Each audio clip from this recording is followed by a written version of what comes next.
সুপ্রিয় দর্শক আসসালামু আলাইকুম। আজকের আয়োজনে স্বাগতম জানাচ্ছি। আজকে আমি একটি রেসিপি নিয়ে চলে আসলাম পিঠার, ভাপা পিঠা। শীতকালীন পিঠা কিন্তু প্রচুর পরিমাণ আমরা পছন্দ করি ভাপা পিঠাটা। তো প্রথমে আমি একটি বাটিতে 3 কাপ পরিমাণ চালের গুঁড়া নিয়েছি, আতপ চালের।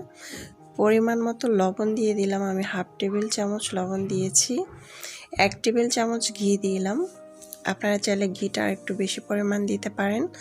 তারপরে এখানে আমি হাতের সাহায্যে এভাবে নেড়ে চেড়ে মিক্স করে নিচ্ছি ঘিটাকে আর লবণটাকে ভালোভাবে নেড়ে নিচ্ছি। তারপর আমি এখানে দুধ নিব 1 কাপ। অল্প অল্প করে আমি আটাটাকে এভাবে করে নেড়ে চেড়ে মিক্স করে নিচ্ছি। অনবরত হাত দিয়ে নেড়ে আমি এটাকে মেখে নিচ্ছি। দেখতেই পাচ্ছেন আমার কিন্তু সবটুকু দুধ লাগেনি, আমার দুধ লেগেছে এখানে 1 কাপ পরিমাণ। তো এখানে আমার দুধ লেগেছিল হাফ কাপের থেকেও অল্প পরিমাণ। তা আমি এটাকে দিয়ে ভালোভাবে নেড়ে নিচ্ছি। যখন আমি এভাবে করে আটাটা হয়ে যাবে তখন বুঝতে পারবো যে আমার গোলাটা হয়ে গিয়েছে।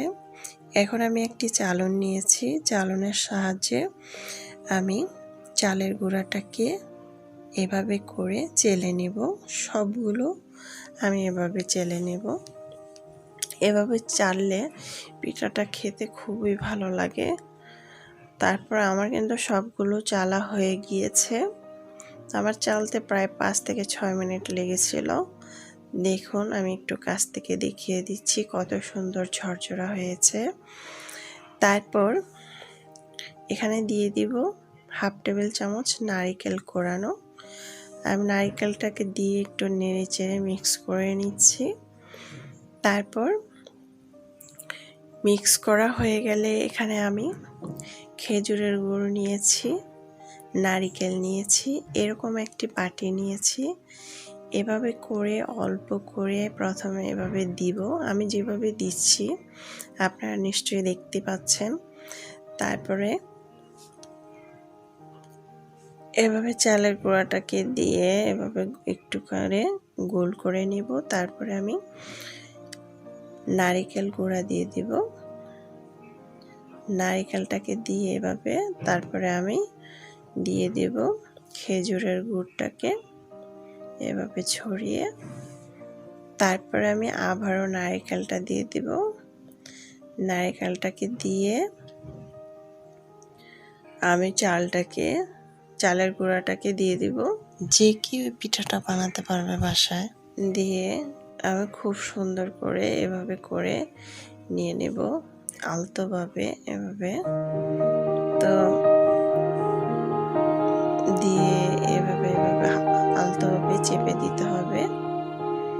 তারপর দেখতেই পাচ্ছেন আপনারা কিন্তু প্রথম থেকে শেষ পর্যন্ত প্রসেসটা ফলো করে যে কেউ ভাপা পিঠাটা বানাতে পারবেন।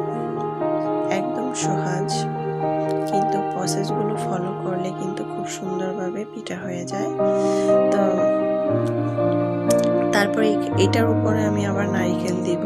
তো আমার ভিডিওটা আমি অন করতে ভুলে গিয়েছিলাম, তাই দেখাতে পারিনি।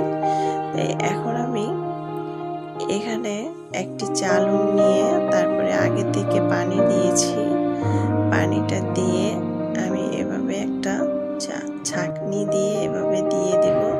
দিয়ে ঢাকনা দিয়ে ঢেকে প্রায় 2 থেকে 3 মিনিট আমি রেখে দিয়েছিলাম। তো দেখুন এভাবে করে আমি সবগুলো পিঠা বানিয়ে নেব। তো দেখুন আমার পিঠাটা কত সুন্দর হয়েছে।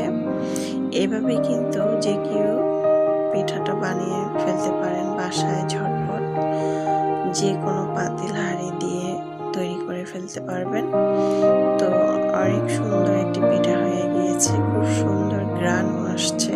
তো দর্শক আমার আজকের ভাপা পিঠা হয়ে গেল। আশা করছি আপনাদের খুবই ভালো লেগেছে। ভালো লাগলে চ্যানেলটা সাবস্ক্রাইব করে লাইক দিয়ে পাশে থাকবেন। বেশি বেশি ভালো থাকবেন। আল্লাহ হাফেজ।